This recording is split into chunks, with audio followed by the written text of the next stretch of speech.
आज या सभागृहातील माझं पहिलंच भाषण आहे आणि त्यामुळे सर्वप्रथम मी माझे नेते उद्धव ठाकरे साहेब, आदित्य ठाकरे साहेब, माझे आई वडील आणि ज्या जनतेने माझ्यावर विश्वास दाखवून मला इकडे पाठवलं त्या वांद्रे पूर्वच्या सगळ्या मतदारांचे मी आभार मानू इच्छितो। अध्यक्ष महोदय, राज्यपालांच्या अभिभाषणाच्या सुरुवातीलाच त्यांनी सगळ्या महापुरुषांचं नाव घेऊन त्यांना अभिवादन केलं।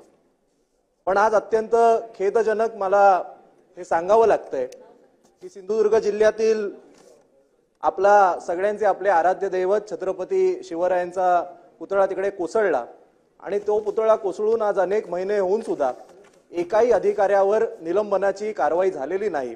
माझी आपल्यातर्फे शासनाला मागणी आहे की जे दोषी कारवाई आहेत यांना सगळ्यात पहिले बडतर्फ केलं पाहिजे।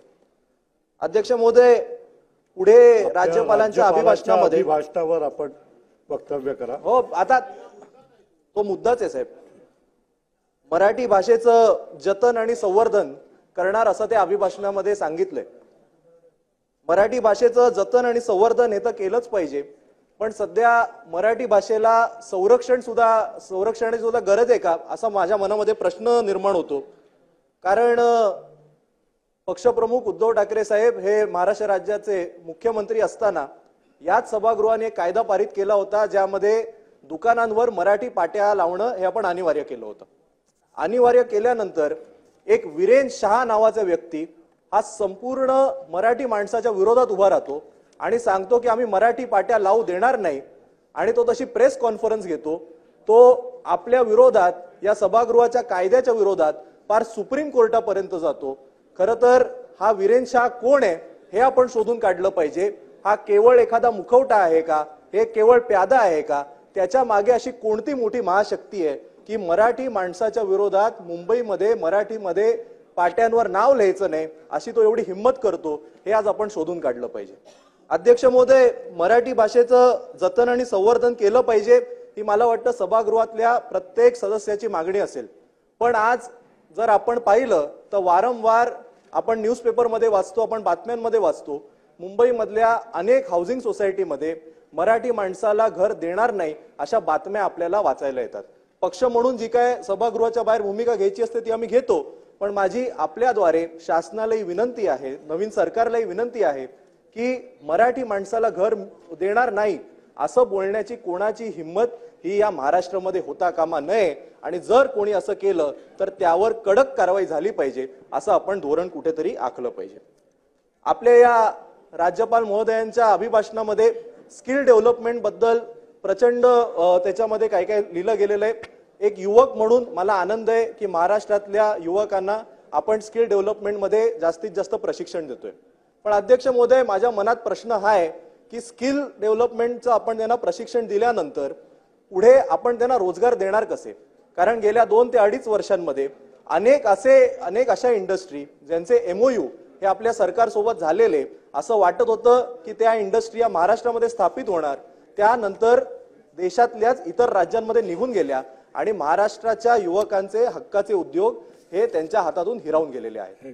अध्यक्ष महोदय, मला सांगायला अतिशय खेद इकडे वाटतोय की ब्रेन ड्रेन मध्ये सगळ्यात पुढे असलेलं राज्य हे आपलं महाराष्ट्र राज्य आहे। आज प्रचंड मोठ्या प्रमाणात महाराष्ट्र राज्यातनं इंजिनियर, डॉक्टर, MBA हे तयार होतात, पण त्यांना चांगल्या जॉब ऑपॉर्च्युनिटीज इकडे मिळत नाहीत आणि म्हणून ते आपला देश सोडून इतर देशांमध्ये जाऊन ते कुठेतरी एम्प्लॉयमेंट घेतात आणि इतर देशांचा GDP वाढवण्यामध्ये ते हातभार लावतात। अध्यक्ष महोदय, माझी आपल्याला विनंती आहे की खरं तर एकदा आपल्या महाराष्ट्र कॅडरचे जेवढे IAS अधिकारी आहेत या सगळ्यांची आपण एकदा यादी मागवून घ्या। अर्ध्या अधिक IAS अधिकाऱ्यांची मुलं सुद्धा परराज्यामध्ये जाऊन शिकतायत, अर्ध्या अधिक क्लास 1 अधिकाऱ्यांची मुलं सुद्धा परराज्यांमध्ये, परदेशांमध्ये, वेगवेगळ्या देशांमध्ये जाऊन शिकतायत। म्हणजे जर जे सगळे वरिष्ठ आपल्या महाराष्ट्र शासनाचे कर्मचारी आहेत ह्यांनाच जर महाराष्ट्राच्या जॉब इकोसिस्टमवर भरोसा नसेल तर मग सामान्य युवकांना तो कसा असेल हा माझ्या मनामध्ये प्रश्न आहे आणि त्यामुळे उद्योगाचं धोरण हे अजून भक्कम करण्याची गरज आहे असं मला वाटतं। अध्यक्ष महोदय, आपल्या या अभिभाषणामध्ये पंतप्रधान आवास योजनेसंदर्भात सुद्धा सगळी माहिती दिली गेलेली आहे। त्यामध्ये असं सांगितलं गेलंय की शहरी भागामध्ये 7 लाखाहून अधिक लोकांना त्याचा लाभ मिळालेला आहे।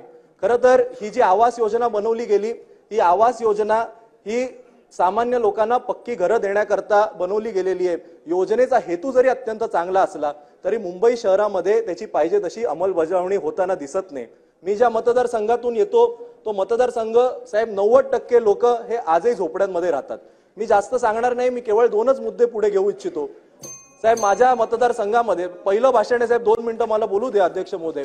त्यामध्ये माझा जो मतदारसंघ आहे त्यामध्ये 42 एकर जमीन ही डिफेन्स लँडमध्ये येते.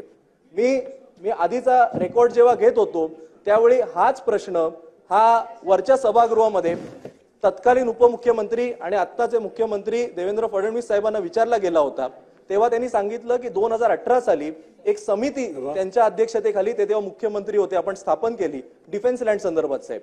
आणि मग त्यानंतर त्या समितीने वेगवेगळ्या केंद्र सरकार सोबत त्यांनी कोऑर्डिनेशन केलेलं आहे. आणि मग किती जमीन द्यायची किती नाही घ्यायची हे मी सगळं आज सांगत नाही, मला त्याची सगळी माहिती आहे. पण साहेब दुर्दैवाने हे सांगावं लागतंय की 2018 साली साहेब आपली समिती झाली, आता 2025 काही दिवसांमध्ये येईल. 7-7 वर्ष जर समितीचा अहवाल येत नसेल आणि लोकांना पक्की घरं मिळत नसतील तर आता उच्चस्तरीय समिती या शब्दाची भीती ही मुंबईतल्या लोकांना वाटायला लागलेली आहे. साहेब अशीच एक उच्चस्तरीय समिती ही माझ्याच मतदारसंघामध्ये शासकीय वसाहतीची मोठी जमीन आहे, त्यांच्या घरासंदर्भात सुद्धा अशीच एक समिती नेमणार असं विधानसभेची निवडणूक लागण्याच्या बरोबर 1 दिवसाआधी सांगण्यात आलं. साहेब अजूनपर्यंत माझी 2च मिनिटं साहेब, शेवटचं साहेब, माझी आपल्याद्वारे शासनाला हीच विनंती आहे की लवकरात लवकर शासकीय वसाहती संदर्भात सुद्धा आपल्याला जी समिती साहेब नेमायची आहे ती लवकरात लवकर नेमून याला साहेब एक आपण कुठेतरी टाइम फ्रेम दिला पाहिजे की त्याचा अहवाल कधीपर्यंत येईल. आणि आपल्या सोबत या विधान भवनामध्ये काम करणारे जे सगळे कर्मचारी आहेत यांच्या हक्काची घरं माफक दरात आपण कधीपर्यंत मिळवून देऊ या सगळ्या संदर्भात कुठेतरी हे झालं पाहिजे. आणि साहेब PM आवास योजनाचा जो काही निधी दिला जातो साहेब, तो आपण SRA आणि या सगळ्या संदर्भात सुद्धा त्याला कसा टायअप करता येईल या संदर्भात सुद्धा काम केलं पाहिजे. साहेब शेवटचा मुद्दा घेतो, माझ्या मतदारसंघात साहेब भारतनगर जे BKC ला लगत असलेला परिसर आहे साहेब, सोन्याचा भाव आज त्या जमिनीला आहे. तिकडच्या लोकांची मागणी आहे की आमचा सगळा पुनर्विकास हा म्हाडातर्फे झाला पाहिजे. तरी देखील SRAचे काही बिल्डर हे जोर जबरदस्ती करून तिकडे करू इच्छितात. माझी आपल्याद्वारे शासनाला विनंती आहे की या सगळ्या लोकांचा आपण त्यांना विश्वासात घेऊन आपण शासनाच्या मार्फत म्हाडाच्या मार्फतच त्यांचा पुनर्विकास केला पाहिजे. मी परत एकदा आपले खूप खूप आभार मानतो. मी आज जे काही मुद्दे मांडलेत ते आपल्या मार्फत शासन गांभीर्यपूर्वक ऐकेल आणि त्यावर ऍक्शन घेईल अशी मी हे करतो. परत एकदा सगळ्यांचे आभार, धन्यवाद. जय हिंद, जय महाराष्ट्र. महाराष्ट्रातील सर्व बातम्यांचे विश्वासार्ह व्यासपीठ, सकाळच्या सर्व सोशल मीडिया प्लॅटफॉर्मला लाईक, फॉलो आणि सबस्क्राईब करा. तसंच सर्व नोटिफिकेशनसाठी बेल आयकॉन प्रेस करायला विसरू नका.